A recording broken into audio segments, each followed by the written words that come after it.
Hello, my name is Aeman Malik and welcome to another episode of This Week in Digital Rights. Worrying news comes in from Afghanistan as the Associated Press revealed the possibility of the Taliban using digital databases to create a surveillance state.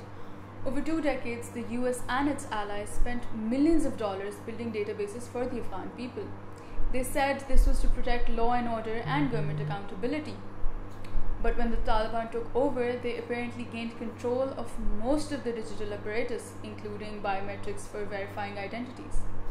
Since the Taliban takeover, indications have emerged that the government data may have been used in Taliban efforts to identify and intimidate Afghans who worked with the US forces.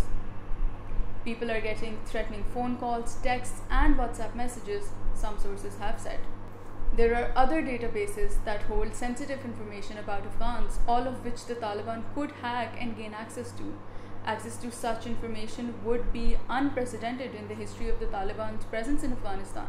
Ali Karimi, a University of Pennsylvania scholar, worries the database will give fundamentalist theocrats the same capability as an average US government agency when it comes to surveillance and interception.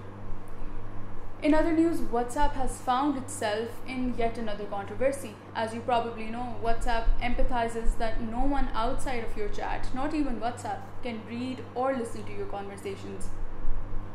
However, a report by a non-profit newsroom, ProPublica, has stated that this is not true. WhatsApp has over 1,000 contract workers in Austin, Texas, Dublin, and Singapore, where they examine millions of pieces of users' content. They use special Facebook software to sift through private messages that have been reported by WhatsApp users. These messages are first screened by the company's artificial intelligence systems, and then these contractors pass judgment on claims of fraud, spam, child abuse, potential terrorist activity, and etc. ProPublica senior reporter Peter Elkin tweeted that the scale and nature of the outside review operation came as a surprise even to those who know WhatsApp well, and said that Apple and Signal don't do anything like it for their encrypted apps. Just recently, WhatsApp was fined €225 million by the Irish data protection regulator after the EU privacy watchdog pressured Ireland to raise the penalty for the company's privacy breaches. Being such a massive communication platform, WhatsApp is bound to be used for illegal activities, which means monitoring conversations is somewhat inevitable.